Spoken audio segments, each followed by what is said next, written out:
And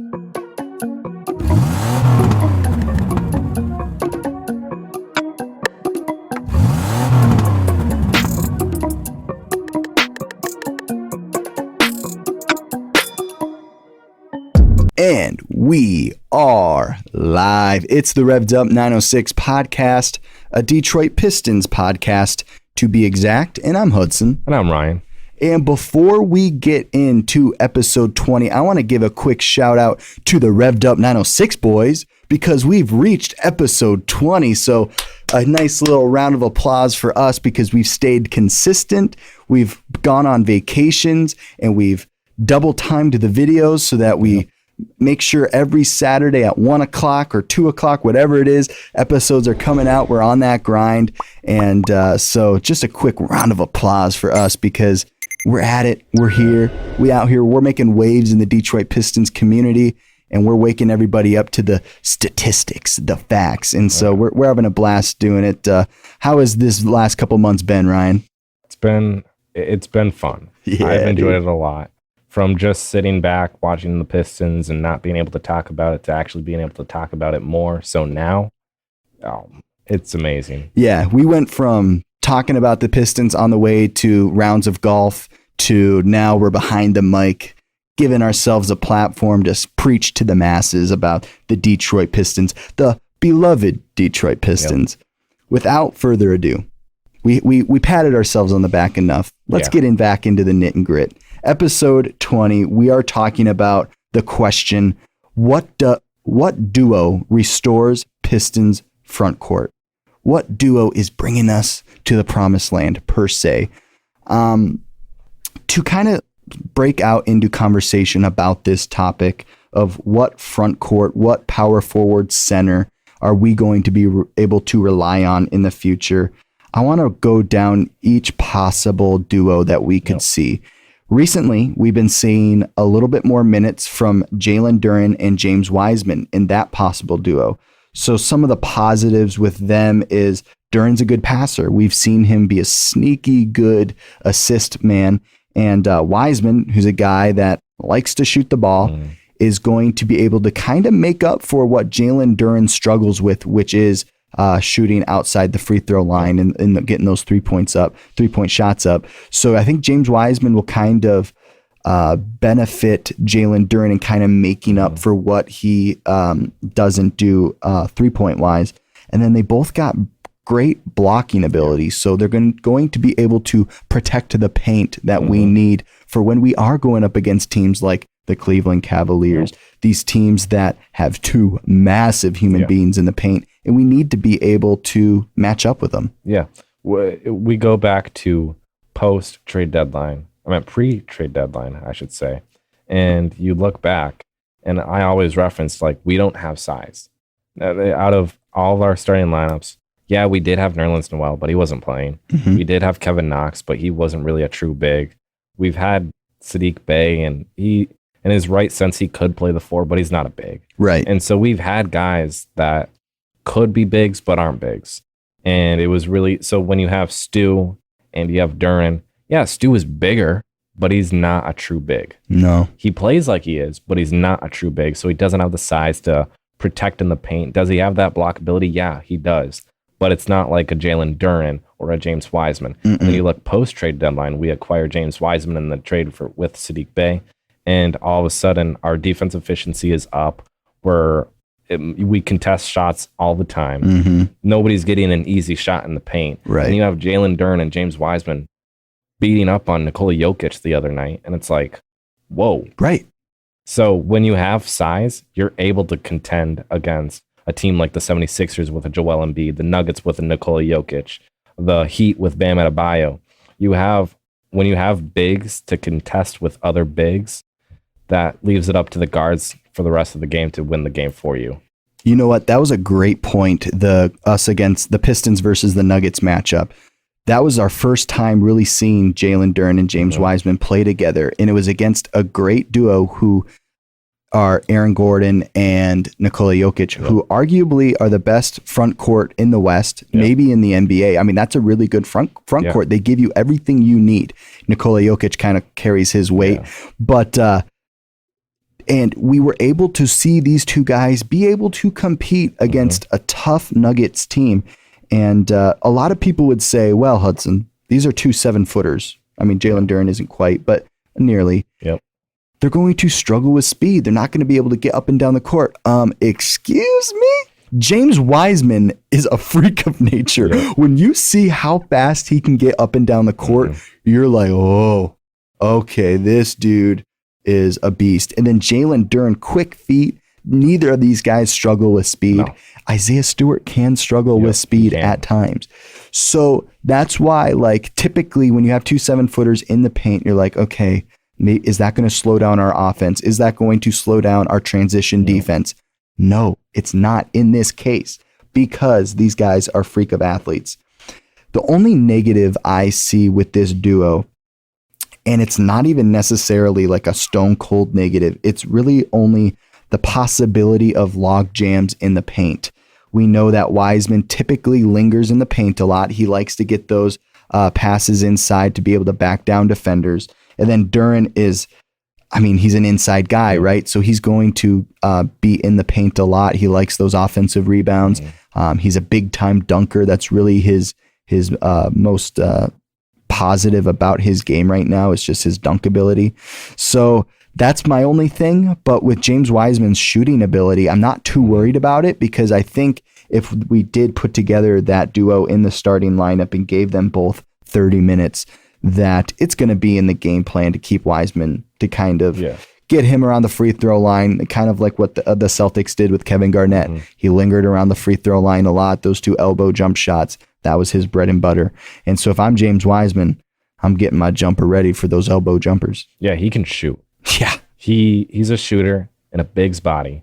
And then if you look back at our last couple games that they actually played together in, like Duren was lobbing it up to Wiseman. Yeah. Like, so they can play together. James Wiseman can shoot, which is great for us because he is a 5, but he can easily be a stretch 4. Totally. And in today's game, it's mainly like everybody can shoot. So when you have a 5 like James Wiseman who can shoot and step out from 3, that's very good. And that allows Jalen Duren to work his magic in the paint because he's a bully. He's just going to beat you down. And so when you have a passer like James Wiseman, you have a shooter in James Wiseman, but then you also have passing in Jalen Duren and just the IQ and knowledge to know where to put the ball. And then also Jalen Duren is very unselfish. Oh, yeah. Because he's going to pass the rock to anybody. He's not the guy that's like, oh, yeah, this is my shot. I'm taking it. He's always looking to pass. And James Wiseman even has looked to pass in our current offense. Right. And then imagine that lineup with Cade Cunningham back. So, like, everybody, like, this is the perfect lineup to have, like a Cade Cunningham at the 1, Jaden Ivey at the 2, Bojan at the 3, depending on who else we have. But James Wiseman at the 4, Jalen Duren at the 5. Like, that's a great lineup. Yeah. Yeah. And we saw Sunday that with Bagley and Wiseman in the paint, Bagley takes too many shots to be teamed up with Wiseman.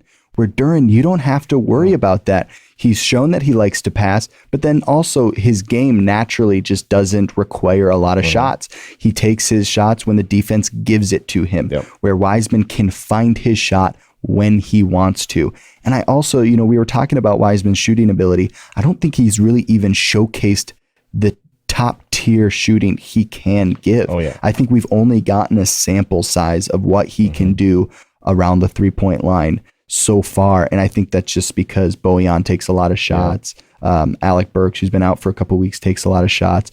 But so I think now these next couple weeks, hopefully in this last stretch of the season, we will see a little bit more of this possible duo. Second duo I wanted to talk about was Beef Stew, Isaiah Stewart, and James Wiseman. That's probably the duo that we've seen the most film from, even though Wiseman's only been with the Pistons a couple games now.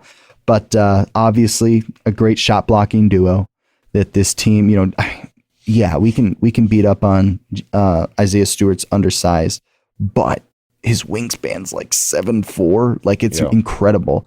And then James Wiseman, obviously incredibly long. both can guard every position. Isaiah Stewart has proven that he can guard the point guard position. Yep. James Wiseman he tends to try to stray away from guarding point guards. But he could. Yeah. He's long enough where he can keep up with that speed of the first step. Stu will stretch the floor better than Duren. So like the log jam in the paint, we won't really have to worry about. We'll actually kind of have to decide on what possession, what plays, what setups, who's going to take the paint in this duo. So the thing with this duo is that there's a little bit more to figure out. Yeah. With Jalen Duren and James Wiseman, it's a little more simple. Yep. Stick Duren in the paint, make Wiseman come out.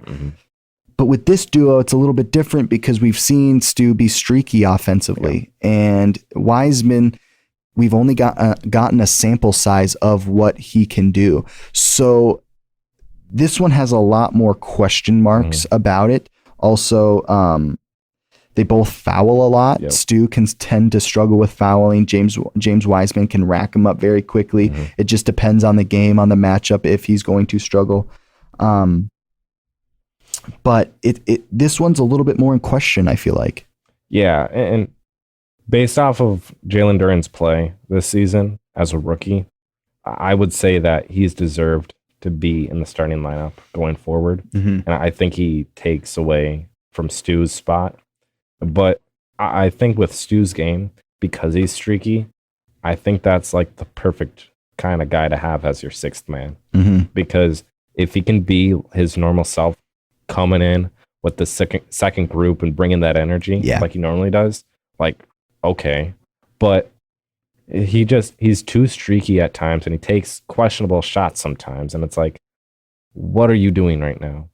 And I say that in the nicest way possible. Right. He is a really great guy. He knows basketball, but he just struggles more than he should, given that he was a top recruited prospect coming out of high school. Right. He was a later round pick in the NBA draft, but he was still very productive his rookie year. In first round. Yeah, and he's still been productive as time has gone on. It's just you're seeing more of a development in the three, which is very good for him, and that will allow him to be a sixth man, because your sixth man kind of has to be a shooter, a playmaker, and just an everybody kind of guy.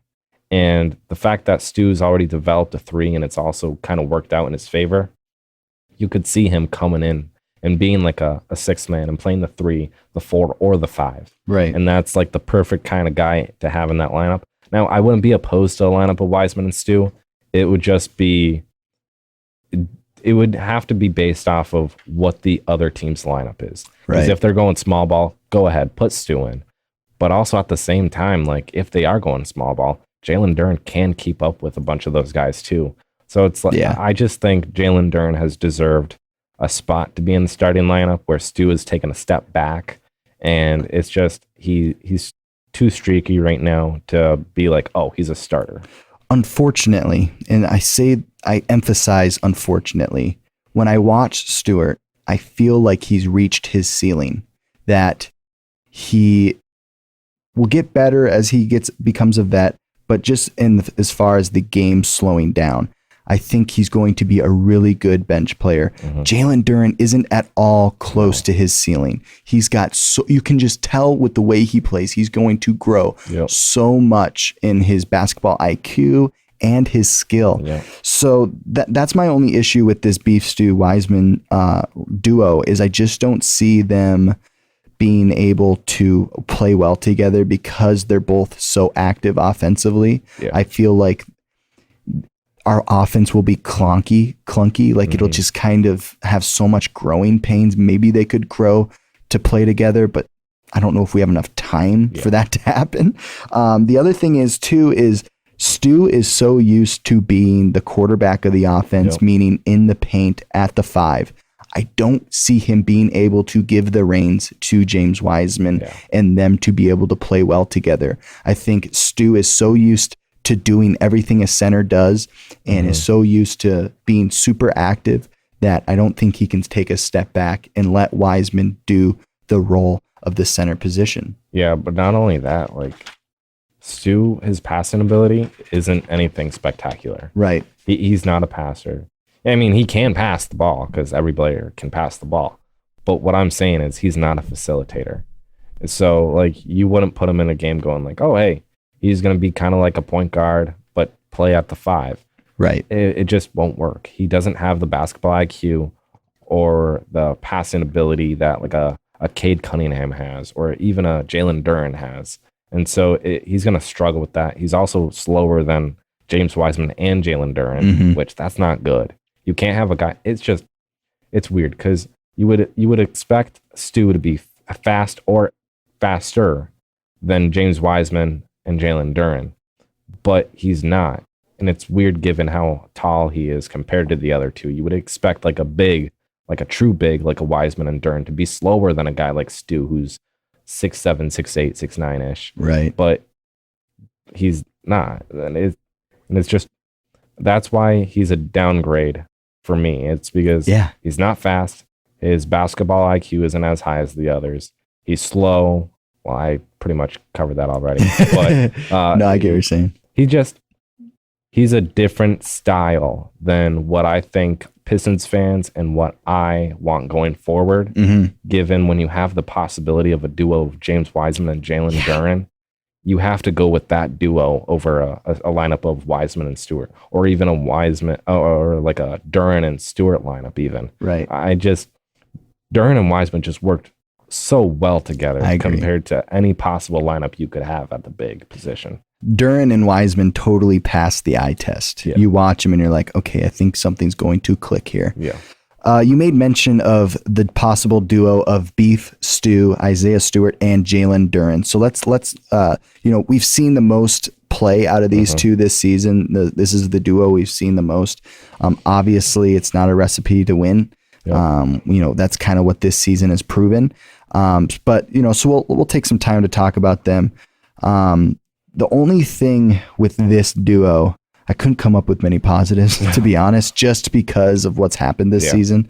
But the offense proves to be very streaky with a young Duren and a mediocre scorer. And Isaiah Stewart. I mean, he's just kind of a mediocre scorer. He is. He's not a scorer. He's more of like a defender. Yeah. So is there anything else you want to cover in that duo?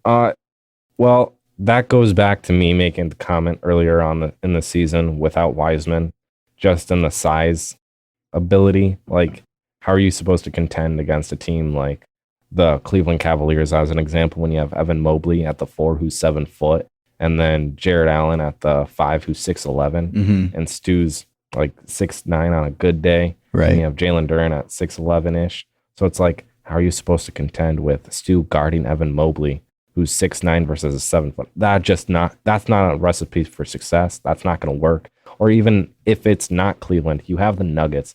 Aaron Gordon is huge compared to Stu. Yeah. And then it won't work. No matter what team you match up against, the team has to be small in order for that lineup to work. And Stu just can't guard some of these taller guys. Yeah. I mean, we've seen him get absolutely exposed by like guys like Jared Allen and who's the guy on the Wizards? Daniel Gafford. Like, nope. It is Daniel Gafford, the guy I was referencing, but like Chris Soffs and there's another guy that's starting there. I'm drawing a blank. The Wizards. But Daniel Gafford has exposed Isaiah Stewart since his rookie year. I mean, he always has Isaiah Stewart's number. Yeah. And so, it's proven that Isaiah Stewart, yes, undersized, and yes, I think he can succeed at the power forward position. I just don't think with starter minutes. No. I think it's coming off the bench. The next duo I want to talk about is a very interesting topic because it may or may not happen. But the next duo I want to kind of get into is Victor Wembanyama and Jalen Duren and the possibility of maybe this duo happening. The only thing with this duo is James Wiseman is playing very good at the 5 position. Jalen Duren is also playing very well. So you almost have to start those two guys. So what do you do with a guy like Victor Wembanyama if we do get the first pick? I would throw Victor at the 3. Okay. And so I took it in this step of, let's look at pre-draft measurements of a Kevin Durant. Okay. Everybody compares those two to being almost identical in just how they play and their size. Granted, Victor Wembanyama has grown recently, and it's which is up crazy. to 7'5", which is absurd. Yeah. But he's 220 right now, which that's pretty big. Right. His wingspan, 8 feet. Dude, that's incredible. But his standing reach is even bigger. His standing reach is 10 feet. You guys, that's insane. It is. Like, how are you supposed to shoot over that? I don't know. You can't. I know. And then right now he's 19 years old. Kevin Durant, pre-draft measurements, 7 foot, weight 215, wingspan 7'4", standing reach 9'2", and age 18. Victor is bigger and Way like bigger. a landslide. Way bigger, except weight. Yeah, and Victor can do exactly what Kevin Durant can currently do and more. Oh, that's a hot take. That's a hot take. A lot of people love KD. Okay, I love KD too, Yeah. but he's just, as he's getting older, he's getting injured too much, and so that takes away from his game. Right. Like, he literally got injured in warmups. Yeah, that was So bad. it's like, That was bad. yeah, So you see Victor going at the 3 yeah. and then Wiseman at the 4? Wiseman at the 4, Jalen Duren at the 5. Okay. And now the question is, has there ever been a 7 foot plus small forward? The answer is yes, and it Okay. is Lauri Markkanen. Okay. He is 7 foot. His weight is 240, so he's bigger. His wingspan 6'11". I don't exactly know what his standing reach is, but I'm guessing it's pretty big. Right. And we look at him as an example, and you look at lineups he's played with. So you look back at Cleveland last year with him. Darius Garland, 6'1", Karis LeVert, 6'6", Lowry at the 3, 7 foot, Evan Mobley at the 4, 7 foot, Jared Allen, 6'11". Yeah. So it's like that lineup can work. That because is insane. last year they finished 44-38, which is good. They made the playoffs. They averaged over 107 points per game. Their defense ranked the 7th highest in the NBA, which even then, that's good. Now, Lowry wasn't playing as good as he is now, Mm-hmm. but that's just a key example of a lineup like that could work. Yeah. And Victor Wembanyama is much better than Lauri Markkanen is currently. And a blocking ability Yeah. is way better. And then you look at like this year as an example of the Utah Jazz with Markkanen. They have Mike Conley, 6'1", Jordan Clarkson, 6'4", Lowry, 7 foot, Jared Vanderbilt, 6'10", Walker Kessler, 7'1". Mm-hmm. And even then, they're averaging the 7th most points in the league right now. And Lowry is putting up 26 points per game and 9 rebounds per game. Yeah. So it can work. Right. And so it's like you look at what Victor has brought and what his stats right now for the Metropolitans 92, which weird name, but it's another league, Yeah. another country. Yeah. But he's averaging 22.5 points, 10 rebounds, 4 blocks. He's shooting 82% from the free throw line. He's shooting 46% from the field. That's pretty good. 30% from 3. Granted, he's barely shot any 3s this year. And this is in just like 24 games, by the way. Right. And his totals in just the 24 games, 515 points, 226 rebounds, 76 blocks, 19 steals, and 53 assists. Yeah. So him, granted, that league, they don't have the talent that the NBA has, but he's still showing that he can play with taller lineups, and he's playing like a guard is currently. So Right. imagine him in a lineup with Cade Cunningham, with Jaden Ivey, with James Wiseman and Jalen Duren. Yeah. I think it could easily work. And I'm guessing he's playing at the center position right now just Yep. because that league is going to be a little bit more undersized Yep. than the NBA is. He has way more responsibilities as Yeah. a center than he would at a small forward Mhm. position. The other thing I love about this is he's coming from a pro league. Yeah. So this league is a league that takes themselves very seriously. They're not a bunch of college students, okay? No. These are legit athletes. The other thing is, and it's a question, is he playing in the league that Killian played in previous to the NBA? I'm wondering I'm not sure. because they're but both from France. Yeah, I know one of his teammates. We all know him, Tyler Ulis. Oh, cool. Yep, he's Good for playing him. for them right now. Let me see. He's from Michigan, right? Pretty sure Tyler Ulis is from Michigan. I'd have to. I have to always look need that up. I always need to I'd be have to look fact that checked, up. so I'm not sure. Okay. But, so they play in the. I don't want to pronounce this wrong, but the BetClick Elite Okay. league. And then you want to look up where Killian? And Killian played in. Because I'm just wondering, because they're both from France. So I'm like, Yeah. It's kind of interesting. Because that would kind of show the development of Victor and where he's at, like where Killian was at when he came in. Killian played in the basketball Bundesliga. Oh, okay. So not the same two league. different leagues. Oh, okay. But this league was in Germany. Oh, so Killian played in Germany. Yes. Interesting. But he still played in Europe. Right. But the BetClick Elite is, I know that's French because Victor Wembanyama is French. Right. But his current team with their record is 17-7. Wow, that's a winning record. That's great. Like their roster right now, they have we know Tyler Eulis, but then there's Tremont Waters. We know him. Oh yeah. We know him based off his name, but I'm not gonna say it. Because it's the Steve Ho You Fat one. Oh, okay. Remember that? Yeah, I think so. Yeah. Justin James. Oh. He was a baller. Aaron Henry. So they have some guys over there that we all know. And so the point is though, like but like Victor Wembanyama, how he's playing right now. Mm-hmm. Granted, he's playing the 5 there, but that's because they don't have the height. Mm-hmm. But still, even then in that lineup, he's going coast to coast. He's shooting beyond the arc, well beyond the arc. He's doing everything that a point guard's doing in that roster. So it's like, who's to say he couldn't do that in the NBA at the 3? Mm-hmm. And there's a reason why he's pretty much a guaranteed number 1 pick already. And how are you supposed to stop a 7'5" player at the 3 of all positions? I know. Like what do teams do? The only player that could really stop him is like a Kevin Durant. That's the only player. Or a Lauri Markkanen, like you're mentioning, you know. But that's about it. Yeah. Because nobody has the height at that position. Now, I could see a LeBron kind of beating down on a Victor Wembanyama. Mm-hmm. I could see that because it's LeBron. He's one of the greatest players of all time. Massive human being. Not my GOAT, but one of the greatest of all time. But Victor, the point is, though, he's fast. He's long. Mm-hmm. He can shoot. He can put the ball on the floor.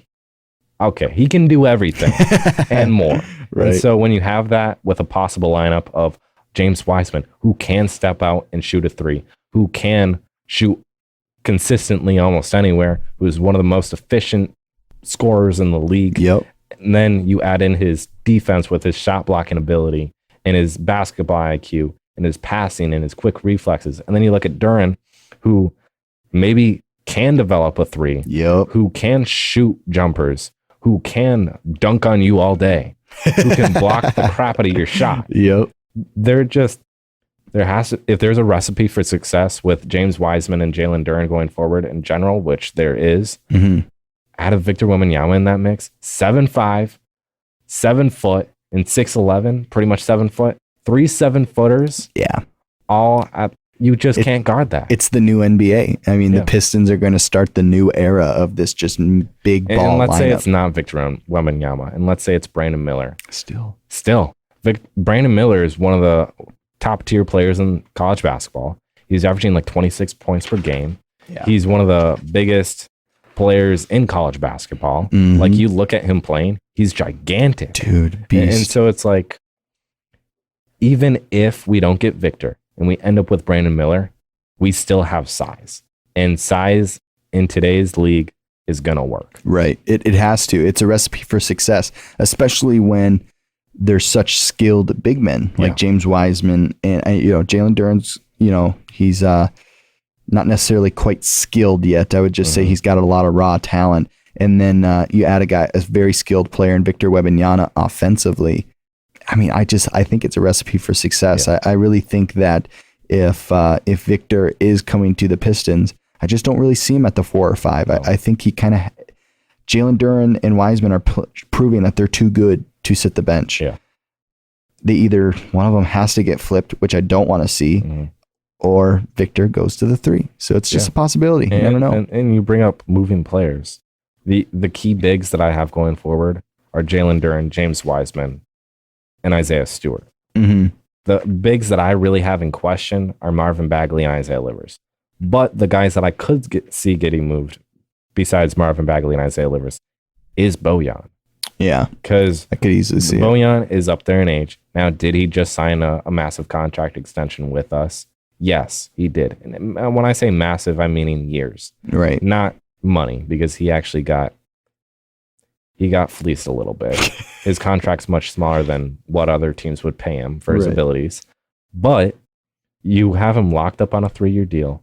Teams like having guys like him locked up long term, where, like, look at the Lakers as an example. Granted, they don't have all the assets in the world to make us an offer, but like teams like that would be willing to give up a high draft pick this year for a guy like Bojan Bogdanovic, for sure, who can play, who is a shot maker, who is a facilitator at times. Not when he wants to be. When he wants to be. Yeah. But you could easily see all three of those guys get moved and get a crap ton of assets back that would like set us up very well for the next 5 years. Oh yeah, for sure.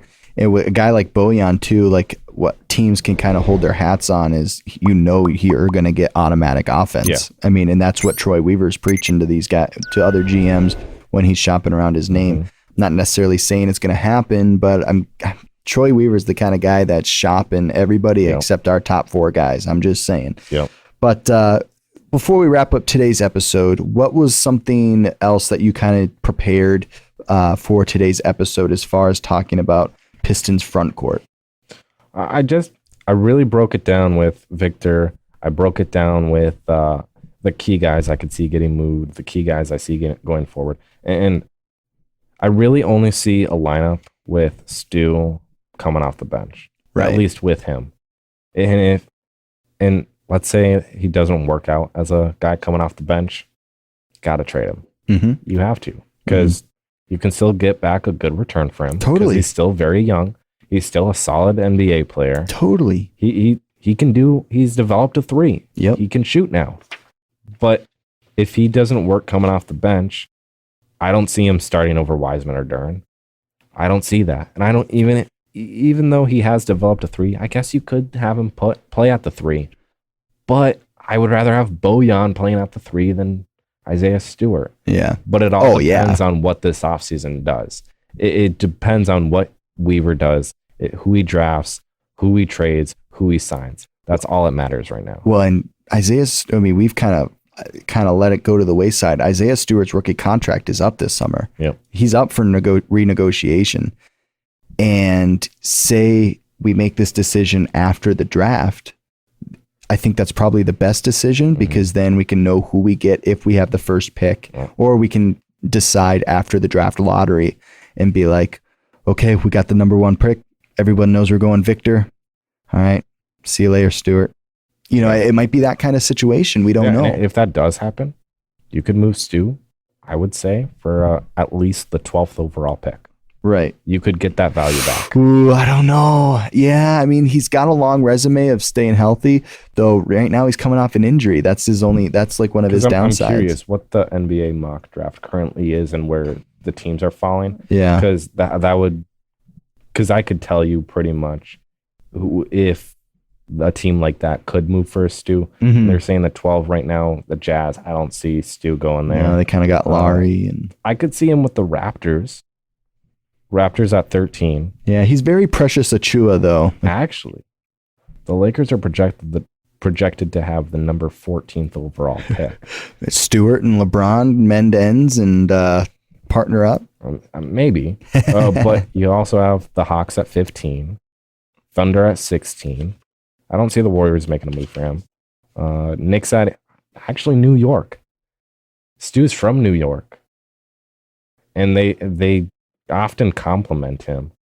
And so but that's the 18th overall pick. But still, what I'm saying is you could get a lottery pick for Stu.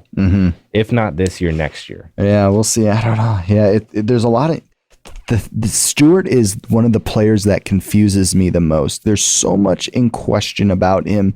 I am always so in awe of trying to figure out this cat, because sometimes I'm like, man, he's really good. And then sometimes he won't be having a bad game. He never really has a bad game. But then you're just like, that's all you got? Like, he's a very confusing guy because it's like, you're trying to figure out, okay, is this guy going to be an all-star one day? And then you're like, no, he's not. But then he has a game where you're like, he made 4 threes in a row. He's going to be an all-star one. He's just like... Yeah, I think what really tricked us is his rookie year. Because he was such a late pick. And then we get him in his rookie year. It's amazing. And we're like, whoa, did we just get a steal? But then now it's like, even because we have Wiseman now, it's kind of like, do we even need him? And it almost feels like he hasn't grown. Like he hasn't, like the only thing he's really honed in on was his 3-point shooting. But even that is streaky at times. So it's like, I feel like he's the same player as he was his rookie year. And just kind of his 3-point shot got a little bit better. Or maybe you look at it this way.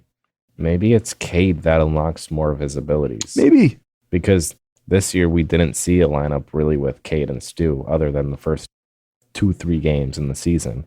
And so it's kind of like, what if Cade unlocks all these abilities of other players on our team, like a Marvin Bagley or a Isaiah Stewart, or like Isaiah Livers, as an example. Mm-hmm. Maybe Cade's the missing piece to unlock all those guys and their abilities. But it's just unfortunate that we didn't have Cade this year. Yeah. So it's kind of like you're in a position where you could easily see Stu get moved. Mm-hmm. And that's not because it's his fault. It's just because it's the NBA. It's the NBA. It's a business at the end of the day. Mm-hmm. And the only way I see him helping out this team is off the bench. And if he can't do that off the bench, then he has to go. Yep. And it's sad. And I know a lot of Pistons fans will agree with me on that, but also disagree with me on that. But it's just true. It's a business. If you're watching the games, if you're following the team closely, you'll come to that conclusion also. Yeah. You're not out of the ballpark. Yeah. Stu's just one of those guys where it's like he needs to take a huge step. Otherwise, you barely see the improvements. Right. And it's going to fall behind. Well, I guess if we can conclude what front court we think will restore the Pistons. If we were betting guys, we'd probably put our money on Jalen Duren and James Wiseman as of right now. And we love Victor Wembanyama at the 3. If we do end up picking him up, that would be terrific. But yeah, Jalen Duren and James Wiseman really is the consensus after this episode, and really just breaking down the positives and negatives and kind of getting into the discussion of this duo. I really like that duo. And also, I think they're going to complement Cade the best, because I think Duren and Cade will be great together. Not only that, but those two are kind of guys where, let's say you do develop a 3 with Jalen Duren. Yeah. Both of them could easily spread out. Dude. The lane's wide open for who? The man. I was going to say Jaden Ivey. Oh, Jaden Ivey. Yeah. Oh, okay. Yeah, okay. Well, he's the man too. So. Yeah, because he likes driving. Right. So it's like they open it up for him. Right. I was thinking Cade, But Cade can do that too. Cade gets down. Cade can. Cade gets up floor. So, oh man, he's so smooth. Yeah. Well, that will do it for episode number 20. Thank you for tuning in. Make sure to like and subscribe. Also, shout out Grind Clothing Co. because we have merch. So look in the description below or in our YouTube bio and go check out our new merch and go rep the 906 boys in person. Wear our merch to the grocery store, to the library, to the weight room, wherever you're going. Wear our merch because we think it's pretty clean and we love repping it, and take your style up a notch. We will see you guys in the next episode. Peace.